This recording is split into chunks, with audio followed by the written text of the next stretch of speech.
What's up guys, welcome back to another video. If you don't know already, I'm Tommy Trades. I'm a full-time reseller. I mainly sell on eBay and I do a few whatnot shows here and there. And I document my journey on YouTube, doing a live show every Monday. And at the moment, we're just getting a video out a week. And here is the installment. So if you've been keeping up with my videos, you may have heard that I've been trying to focus on working through my backlog of stock. All of this stuff, like right here. I'm getting through it, I'm working through it. I'm basically doing like a box at a time or like half a box, depending on how many items are in there.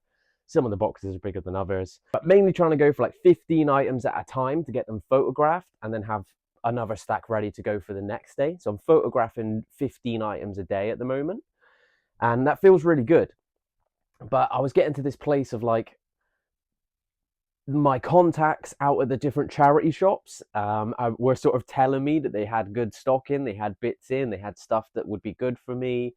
And it's that hard choice of like, well, I don't need more stock right now, but do I really want to leave great stock on the table and like pass up the opportunity to get it? And I held off for quite a while, and then I crumbled. I went to the charity shop and I did some sourcing. I did limit myself though. I had a budget. I only spent £50 maximum, I think. I think I went in with a £50 budget basically. And then we've picked up a bunch of items. So I thought I'd do what did I pick up from the charity shop for you guys. Unfortunately, there is no footage of me in the shops themselves, like sourcing for the stuff. I essentially did this trip after posting my parcels. I then cycled up to 2 different charity shops and just bought from those 2 places. So these are all from just 2 different charity shops in my local area. I was out for about 30 minutes in total, the entire sourcing trip, cycling to and from, and we managed to pick up some great stuff. Now, I don't know all the sold values off the top of my head, but I'll try and pop up a screenshot of like any previous sales or similar sales for the same item, so you guys can get an idea of what the value is. But let's get into it. Now, the first item here, we've got this green sort of jacket. I'll show you the label up close now. This brand is Game Technical Apparel. This is a size medium. And these jackets are worn by like outdoorsmen or outdoors people. People going hunting, people going hiking, all of those kind of things. It's aimed at the outdoorsness. It's a really sort of thick material. It won't get caught. It won't rip on branches and leaves and all those kind of things. And we should be doing good on this one. I think I paid $8.99 for this guy, and I think he sells for around £40. So not too bad a profit on that one. I'm trying to move into the thing where I'm happy to pay a little bit more for good items, basically. So if it's going to be a good item that has a strong sell-through rate like this does, and for a good value like this does for £40, then I'll happily pay a little bit more and pick it up to fill my business with good stuff. Really happy with that pickup. The next one I found, I don't know if, would you class this as clothing? It's not really clothing, is it? It's like a knee pad thing, and it was brand new with the tag. It was $4.99 when I picked it up, but it's brand new with the tag. It is an IXS knee pad system. And these are for people who go mountain biking, cycling, but also motorcycling as well. These are really, really like hardcore, heavy duty. They might not look it, they might look plastic and flimsy, but they're actually really hardcore. And brand new with the tags like this, these can sell for like 45 to 40 quid. So I think I'm going to do well. £5 into 40 to 45. Shouldn't take too long to sell. Brand new condition. Let's get them up. Let's get them gone. Next thing I picked up, also in the biking category, funnily enough, is this little Oxford bag here. It might not look like much, but it's called Oxford First Time Luggage. Now these, I looked them up. There's one listed and it's up for like $49.99, and there was 12 sold for like 30 to 40 quid. And to me, that means it's got a really strong sell-through rate and it sells for good money. So when I saw this for $5.99 and I can potentially flip it quickly for 40 quid, I was straight on it. I've got it. It just needs to be photographed, list it up, and I'm sure it'll sell. But it's in really nice condition. I think it's been used once and then never used again. There's like no wear to it whatsoever. And I've sold some like Oxford gear before, some like foot covers and like glove covers for motorcyclists and mopeds and stuff. So probably looking around 40 quid back on this bag here. Just need to get them listed up. Should take a couple of minutes. And then the final item before I get back to the clothing was actually this Fred Flintstone figure right here. Now he's got like a vinyl head Vinyl plastic head, really nice condition. He does need a little bit of a cleanup. I'm sure I can get some of these little grub marks off. And then the rest of him is a plushie. I did check his label, and he is from 1993. 1993, Hanna-Barbera Productions. I looked him up. There's one similar listing up for like £29 with £20 postage from the US. So I think I might be the only one in the UK with this guy. I'm probably going to list him up quite high at first and then see if it gets any interest, and then lower it quite quickly, depending on how that goes. If the interest is super high, I might lower it gradually and slowly. But if it doesn't get much interest at all, I might make bigger reductions to try and get it sold through. I only paid £1 for this guy, so anything he sells for is pretty much a win. But I'm going to try and aim for around £30 to start with, and then come down from there. So 30 quid on this guy, potentially, maybe a little bit less, but definitely really like picking things like this up. Vintage, it's nostalgic. Lots of people know the Flintstones. You can't go wrong with a Fred Flintstone now, can you? This top wasn't from this charity shop trip, but I just thought I'd show you it considering I've got it. A Flintstones t-shirt, but not just any Flintstones t-shirt. One of the originals, vintage t-shirts that came out to announce the Flintstones bowling game on the Sega Mega Drive. This t-shirt is in my collection. I have a small little collection of shirts, like vintage stuff, nostalgic stuff, video game related stuff that I'm trying to build up. Eventually I want to put some stuff in frames so I can really like get it all featured. Having that up on the wall I think is just awesome and would be epic. But I'm keeping it casual at the minute. I'm not like shouting about it. I'm not like buying loads up or anything like that. But here and there, every now and then, if there's something I see that I like, I might add it to my collection. Back to the other finds. What else did I pick out? I grabbed this shirt here. I missed it nearly at first, and then I gave it a quick search up, and I was like, oh, nope, need to grab that one. Don't want to let that one get missed up. I paid £4 on this guy, and he is Nash Tackle. Nash Tackle is the brand. Again, he's got Nash Tackle there on the front. It's a polo shirt. It's a size large.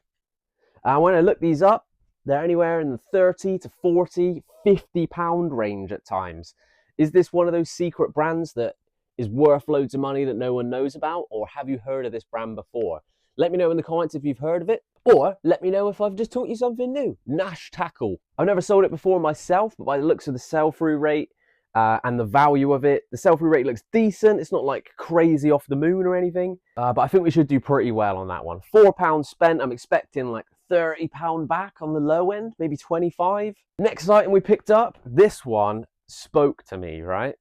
I felt like I manifested it. I was like, I want to find some sort of Scottish woolen vintage jumper when I go outsourcing. I feel like it's gonna happen. Gentleman Marketeer was talking about them, and then I felt like I was gonna manifest it. And what do you know? We manifested it. I paid £5 for this one, and it is a made in Scotland Balmoral 100% cotton. Is it 100% cotton? 50% cotton, 50% acrylic white jumper. I thought this is classy. It gives that sort of cricket vibe, a little bit of a golf vibe, but just all round is a really nice jumper. There's no issues with it at all. Normally now I'm doing like double, triple checks if anything is white, just because the lighting in the shops is too easy to like look over a mark or something where the light might be yellow, and then you might not see that there's a yellow mark in it until you get home. And then you realize like, oh, now this thing isn't worth nearly as much as I thought it was, or you're going to have to wash it to hell to get the stains out. We just don't want to be in that situation, do we? But really happy with this one. £5 paid, as I was saying, and I think the value of it is up there at like £39.99, maybe even £49.99. I think I did see one up there for 40 quid. So I'm either going to try and price competitively against that, or undercutting it a little bit. Or depending on if mine's in much better condition, I might go a little bit higher. This next one, I kind of just picked it up because it was cheap, to be honest. Like, I don't know. That's why I did it. £2.25. It was reduced from £4.25. Is a long sleeve flannel shirt. And it is Lee. Lee Relaxed Fit, not a crazy brand by any means, but does have some decent sales to it. Like I've sold their trousers in the past for pretty decent, some jeans for pretty decent. I've not really done too many shirts or anything, so when I saw it for $2.25, I thought that's cheap enough for me to buy it, take a chance on it, and try and learn something new. When I looked this up for this exact shirt, there is some listed for like 25 quid. I think there was one sold for like 29.99. And then there's other ones which are similar that are listed and have sold for like 2, 3, 4 quid. So I'm not really sure if this is like some standout or special edition shirt or something. I don't think it is. I think it might have just been people trying their luck and they got lucky with the sale. But I might go up for $14.99 and just try and get them moved on nice and quick. But let me know, would you guys have picked this up? Do you guys pick up Lee? Do you recommend this as a brand or not? Or have you had much success with it in the past? I'd love to know. This, I could keep. This is, and I did pay up a little bit. I paid £7 for this guy. £7 paid. And it is a magenta size medium overcoat, right? Coach jacket is what it's called, actually. It's a coach jacket. So you've got the little magenta logo up here. I know when you search magenta coach jacket as well, it'll come up with loads of pink coats and pink jackets. And that's not what we're looking for, because this is not pink, right? The brand itself is actually magenta. And now this is a skateboarding brand, Magenta Skateboards. And they make clothing for women, men, but I think this is a women's coach jacket. But that is the magenta logo there. Really nice buttons down the front, and then a big logo of it on the back. And it's got like a corduroy neckline to it in the collar. Really, really cozy, really comfy.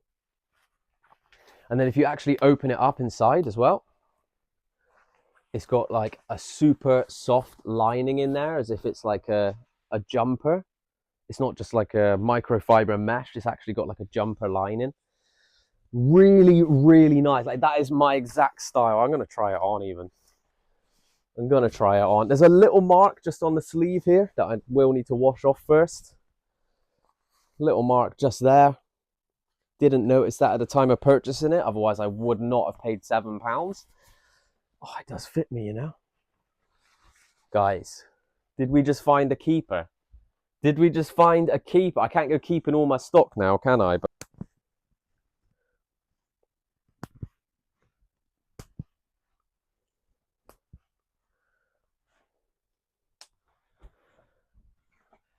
that is so nice. It's me forgetting I'm recording a video then. I just got a bit lost, got a bit caught up in it. If it wasn't worth like 40 to 50 pounds on a good day, maybe 25 to 30 on a bad day, then we'd definitely be keeping it. But I'm going to have to flip that one and get some money back from it.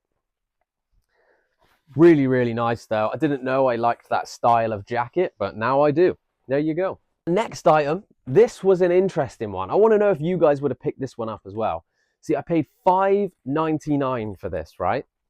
It is a military shirt. It's like an actual combat shirt. It has a person's name stitched on it. And the thing that really got me over the line was these labels here, right? So ABL and this on the back here. What does it say? Michelin's.